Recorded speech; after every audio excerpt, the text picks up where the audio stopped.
Vallabha Jaya Kunja Bihari.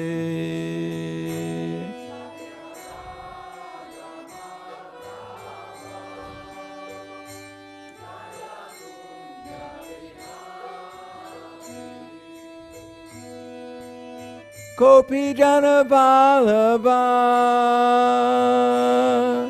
Grivardhari Jaya Grivardhari.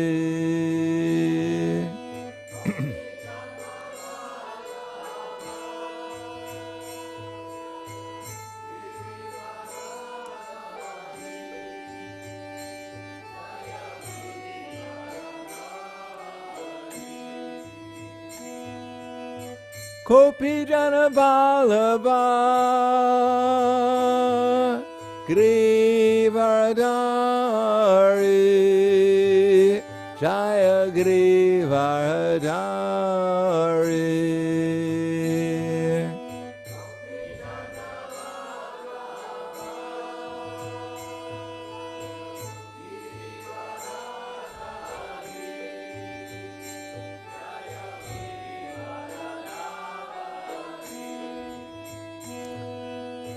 Sodanandana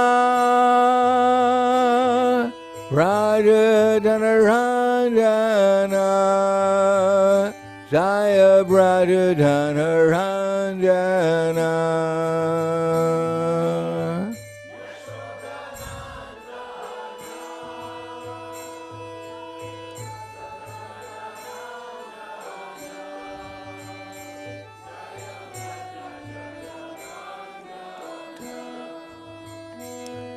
Sodanandana Braja Dhanaranjana Jaya Braja Dhanaranjana.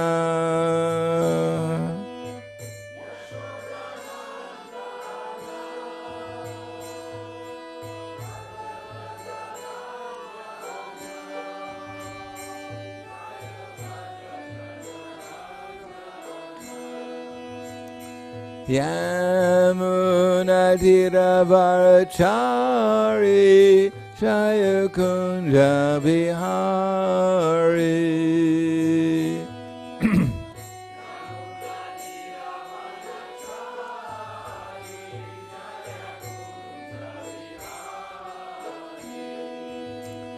Yamunatiravarachari Jaya Kunja Bihari.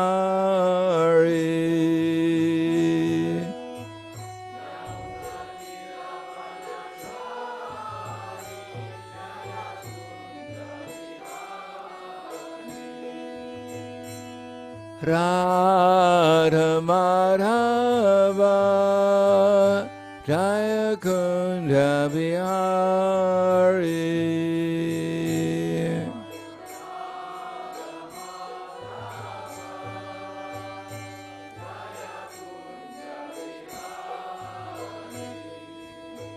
Jaya Radha Madhava Jaya Kunja Bihari.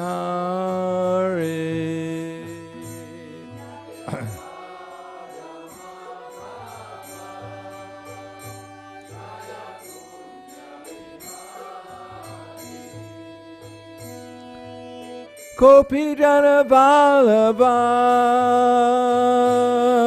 Grivardhari Jaya Grivardhari.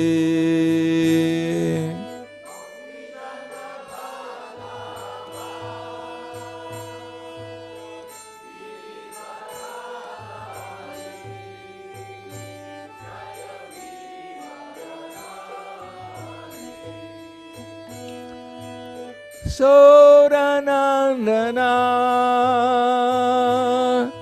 Raja Dhanaranjana Jaya Braja Dhanaranjana.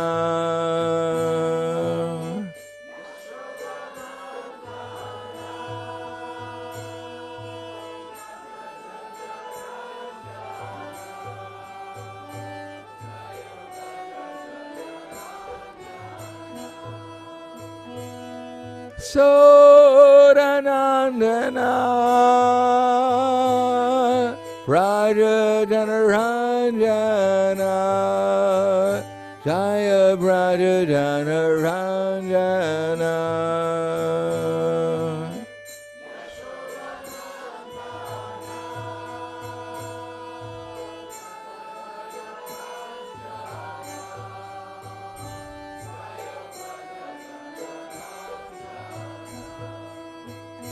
Yamunadiravarachari Jaya Kunja Bihari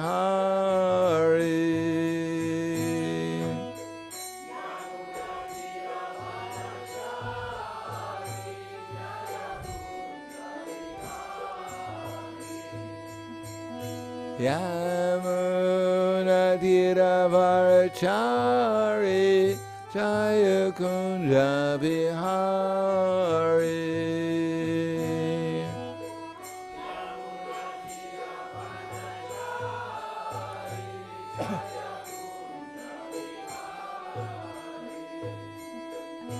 Radha Madhava Jaya Kunja Bihari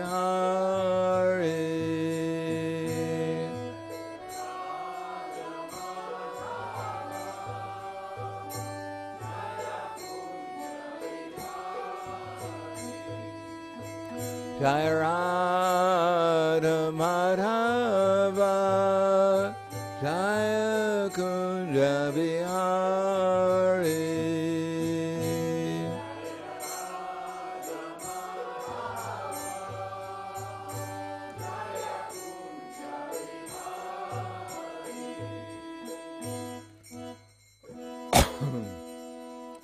Jayam Vishnupad Brahmahangsa Prabhakacharya Asadhara Sadushi Sriman His Divine Grace Shalasi Bhaktivedanta Swami Raj Srila Prabhupada Ki Jai Gaur Premanande Haribol Glories to the Sound Devotees All glories to Shri Guru and Shri Gauranga Namo Vishnu Padaya Krishna Prasthaya Bhutale Srimate Bhaktivedanta Swami Tiramane Namaste Saraswati Deve Gauravani Pacharane Nirbhishesha Srinivadi Paskyatyade Siddharane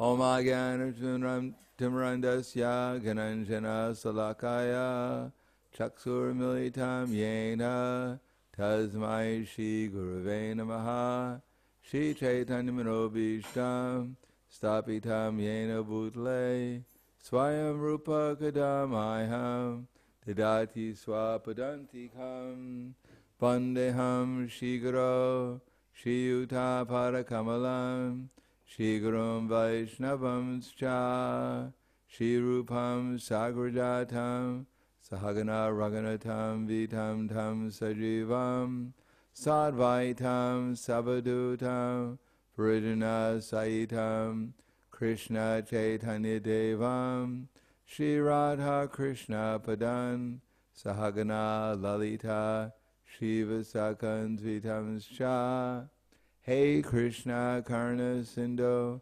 Dinabando Jagatpate Gopesha Gopika Kanta Radha Kanta Namostute Tapta Kanchena Gaurangi Radhe Vrindavaneshwari Prishubhanu Siddhadevi Pranamami Hari Priye Vanchakalpa Trubhyascha Kripa Sindhubhyevacha Patidanam Bhavanebhyo Vaishnavebhyo Namo Namaha Shri Krishna Chaitanya Pranitinanda Shadvaiti Gadadhar Shivasadi Gaur Bhaktavrinda Hare Krishna Krishna Krishna Hare Hare Hare Rama Rama Rama Hare Hare Om Namo Bhagavate Vasudevaya Om Namo Bhagavate Vasudevaya Om Namo Bhagavate Vasudevaya Srimad Bhagavatam, Canto 4, Chapter 2, Daksha curses Lord Shiva. We'll just read text number 14. Pretava Sheshu Goreshu Pretara Bhuta Ganara Vritaha Ajat Yun Mat Vatavanagno Yupta Kesho Kasan Hruda Pretave Sheshu Goreshu Pretar Bhuta Ganar Vritaha Atat Yun Mat Vatavanagno Yupta Kesho Hasan Rudan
Ladies,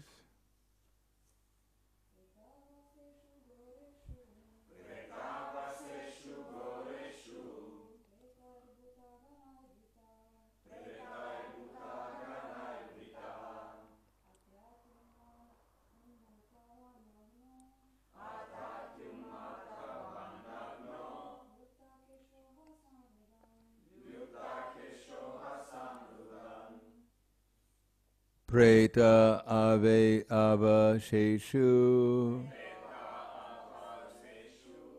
at the burning places of dead bodies.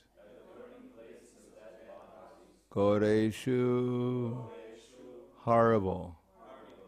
Pretai, by the pretas. Bhuta Ganai, by the Bhutas. Rita, accompanied by.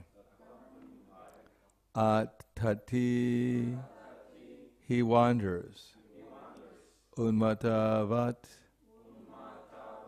like a madman. Nagna, naked.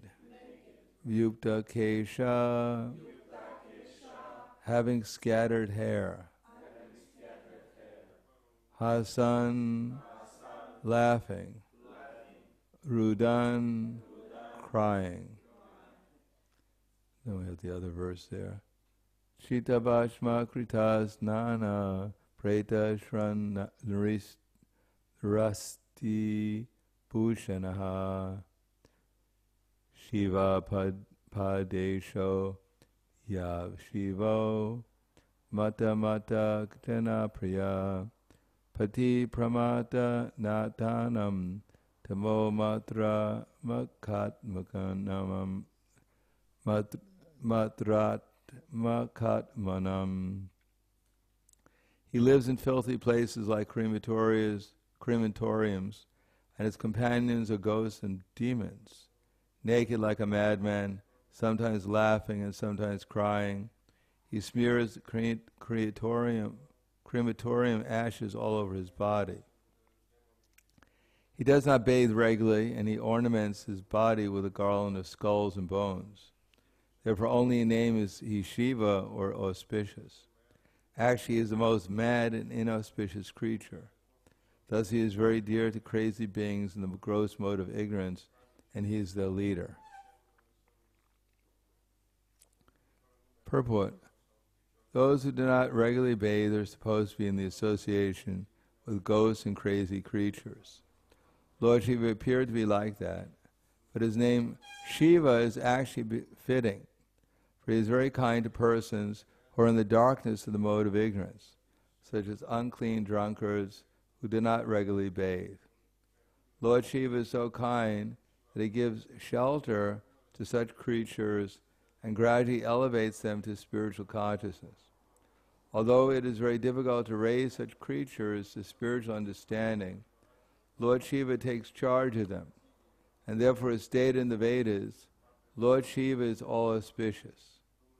Thus by his association, even such fallen souls can be elevated. Sometimes it is seen that great personalities meet with fallen souls, not for any personal interest, but for the benefit of those souls. In the creation of the Lord, there are different kinds of living creatures. Some of them are in the mode of goodness, some are in the mode of passion, and some are in the mode of ignorance.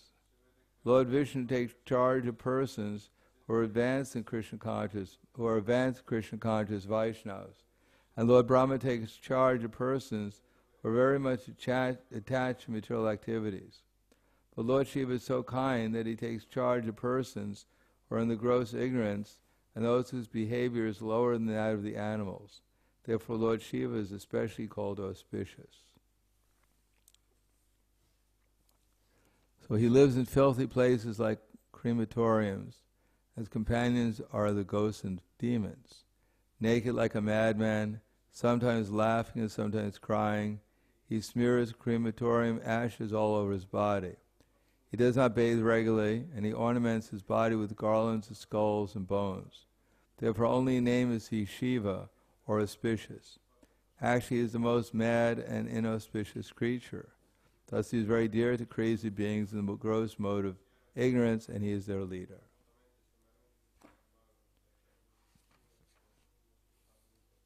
Namo Vishnu Padaya Krishna Prasthaya Bhutale Srimate Bhaktivedanta Swami Namane Namaste Saraswatunde Deve Gauravani Pracharane Nirvishesha Srinivadi Paskyatyade Siddharane. In the third chapter of the Bhagavad Gita, Krishna says, Saha Jagna Praja Shvishva Puro Prokta Prajapati Anena Naprafi Shadvam Aishiyo Shvishtakamuduk. That in the beginning the Lord of all creatures sent forth generations of men and demigods and blessed them by saying, Be thou happy by this sacrifice, because his performance will bestow upon you everything desirable. So the material universe is based on sacrifice.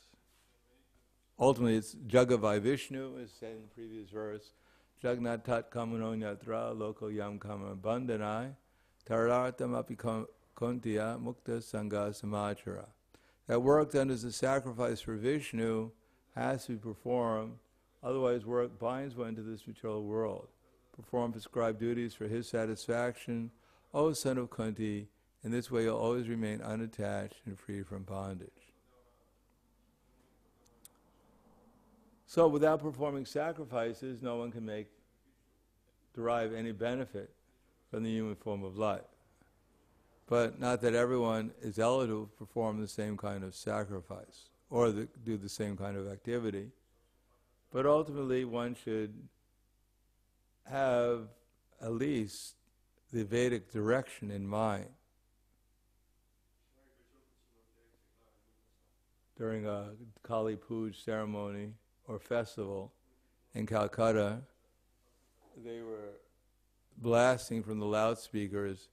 The hills were alive with the sound of music. And the devotees were wondering whether who's better, the people who are following the traditional religious practices or these people who are following this Kali Puja. Because it didn't seem it was very much in line with even normal civilized society. So Prabhupada said actually the worshippers of Kali, this Kali Puja, were in a better position because at least they were following the Vedic knowledge. They're following the Vedic direction, and by such following the Vedic direction, that someday they may come to the mode of goodness and understand what the actual purpose of life is. On the other hand, without Vedic direction, it's doubtful whether just by people's sentiment they're actually making any progress whatsoever. As we can see, that people declare themselves to be religious, but they don't follow any religious principles. They're neither merciful, nor are they austere, nor are they clean, nor are they truthful. Because to them, they simply formulas, blind following formulas, if they do that much, they consider that to be religion, having some official name.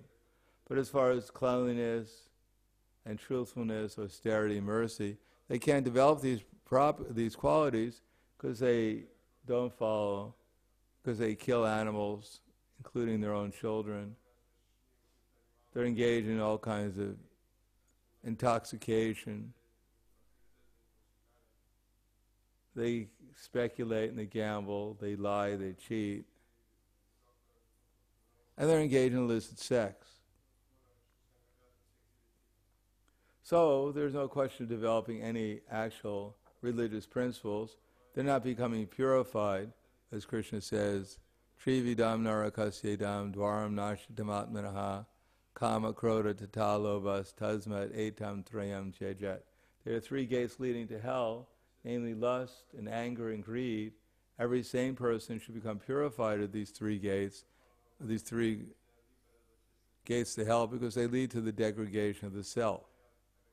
Etara vimukta kuntiya tamo dwara srivir nara acharat imastrayas tatoyati param katim. Any man who becomes free from these three gates performs activities which are conducive to self-realization, and thus he gradually attains the transcendental destination. So at least Lord Shiva, since he's in charge of the mode of ignorance, he directs those who are in the mode of ignorance towards the Vedic path, so that gradually they can become purified and ultimately become Krishna conscious. And simply because Lord Shiva externally is involved with the ghosts and the all kinds of other lowly creatures, his exalted position is revealed that he's not at all affected by their association. One may be very exalted when there is no challenge to one's position. But actual exaltation is revealed when one is put into unfavorable positions and yet maintains the same exalted position, being undisturbed. As Krishna says, Dhiryas tatra namuyati. Dhirya means one who's undisturbed, in spite of whatever condition one may be in. So one who's not disturbed by all the changes of the body, he's known as dhira. Those changes of the body are affected also by different types of association. Therefore, when Brigamuni went to investigate who amongst the demigods is the most exalted, he tested them. He tested his father Brahma by not offering him respect. He tested Lord Shiva by criticizing him. And he tested Lord Vishnu by kicking him in the chest. Out of all the three of them, Lord Vishnu, he passed the test. Instead of becoming disturbed, he actually honored Lord Brigamuni. But Lord Shiva is also undisturbed in spite of his association with persons in the mode of ignorance. Instead, he gives them direction so that they can regulate their lives in a way that they gradually become purified. Everyone has to start somewhere. It is not possible to give people in the mode of ignorance directions for those in the mode of goodness or even passion and expect that they can either understand them or accept them or even apply them.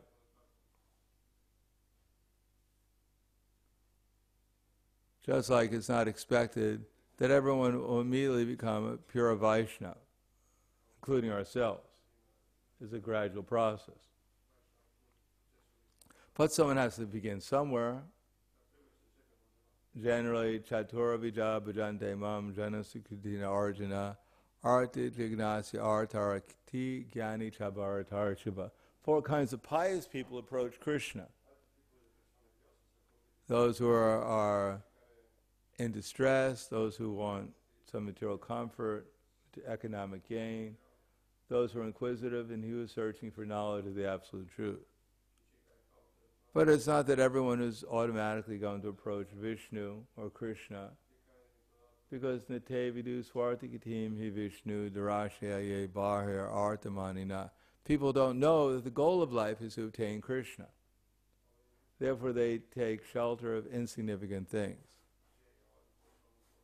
But Lord Shiva, he helps people who are unable to understand the exalted position of either Brahma or what to speak of Vishnu. And he helps them come follow the Vedic principles so that gradually their intelligence can be regained and they can come to the mode of goodness and understand things properly, and therefore accept Vishnu worship. For instance, in the Vedas it is said that if you want to eat goats, this is not a class to instruct people how to eat goats, but in case you wanted to eat a goat, not recommended, then you take a goat and you go to on a dark moon night when there's no, it's called the new moon night, when there's no moon, you take the goat up to a hill where far away from everyone else, and you chant the following mantra into their ears. So you have to write down the mantra in case you have such an inclination. You have to whisper into the goat's ear, now I'm going to slit your throat and make you into a goat burger. But don't worry, because in the future I'll become a goat and you can slit my throat.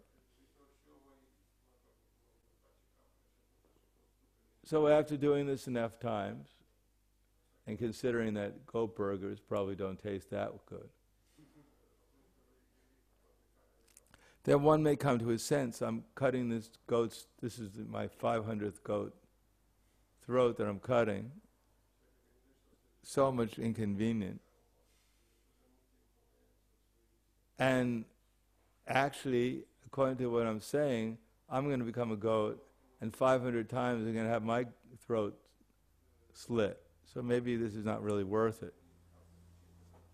Maybe I should try carrots and beans for a while.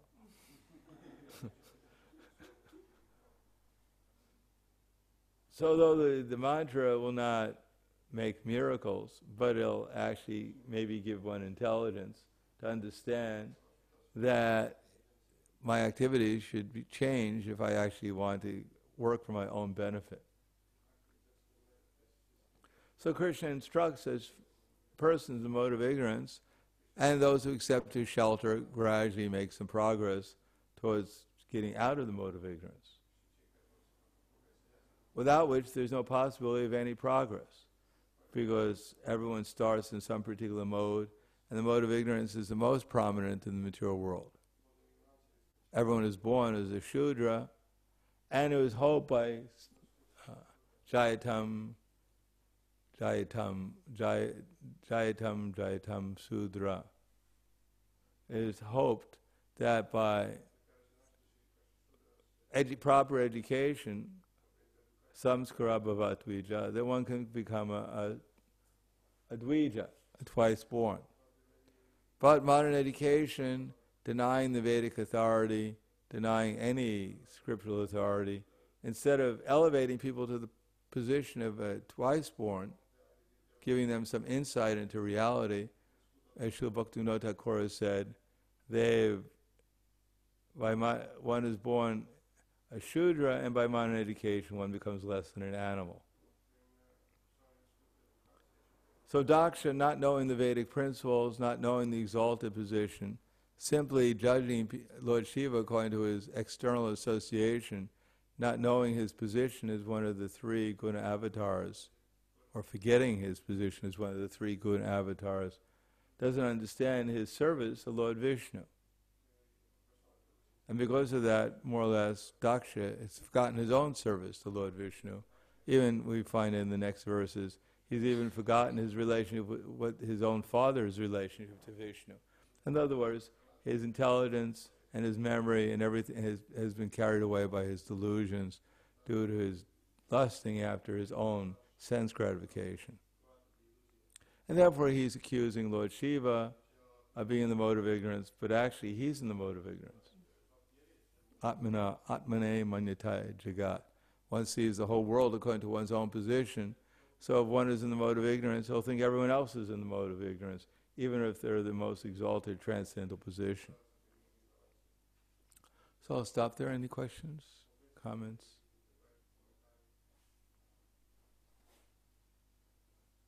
Yes. I want to ask, what is our position related to Lord Shiva, the devotees? Vaishnava Yatha Sambhu. He's the greatest devotee. So we worship him as a devotee of Krishna.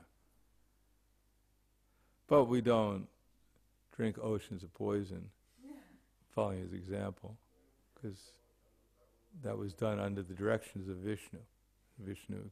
Lord Shiva is not asking us to drink poison. I don't think Lord Shiva doesn't smoke marijuana or ganja, but people just concoct that. And better we avoid association with the ghosts and the demons and the hobgoblins, because we're not so exalted as Lord Shiva that we'll be able to elevate them. Instead, we'll probably become a ghost ourselves. And the person that considers themselves the devotees of Lord Shiva, Then they should meditate on Vishnu like Lord Shiva does. Often they say they're devotees of Lord Shiva, but actually they're in the motives of ignorance. So we can respect them, but from afar. But we understand, as Lord Shiva is Shiram Yata Yadadi Vikara Vishesha Yoga. He's Vishnu, but he's not Vishnu. Therefore he's like yogurt, which we transform milk into yogurt by chemical process. It's not milk, but it still has some qualities of milk. So we understand. They accept Lord Shiva as being the absolute supreme, but we don't agree with him. We accept Vishnu as the absolute supreme. And that's what Lord Shiva says to Parvati. Aradhana nama sarvesham Vishnu radhanam param tasmat parataram devi tadiyanam samatra. The best worship is worship Vishnu, and even better than that is to worship those in relationship to Vishnu. Anything else? Yes. I want to ask about this parallel between the story with Bhrigu Muni and Shiva and this story with Daksha. Because when Bhrigu Muni came and insulted Lord Shiva, he got angry because he considered Bhrigu Muni to be disrespectful. And now, when Shiva doesn't offer respect to Daksha, it's the other way around, that Daksha considers that Shiva is disrespectful. So, is there a possibility to consider that Lord Shiva is so exalted, but still he gets angry when somebody insults him? How can you understand that? Well, generally speaking, Lord Shiva doesn't get angry just by a mere insult. But when your relatives insult you, it's too much.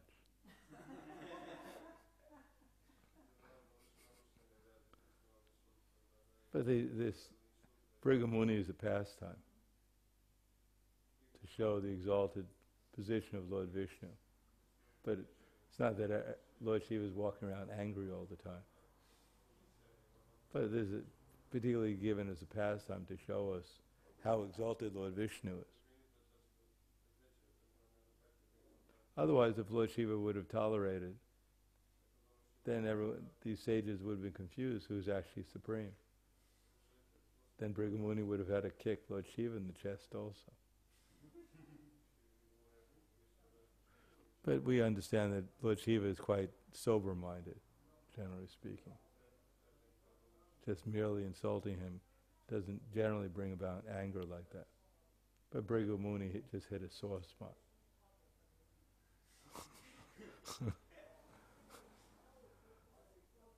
Anything else? Thank you very much. Grandharaj Srimad Bhagavatam Ki Jai. Srila Prabhupada Ki Jai.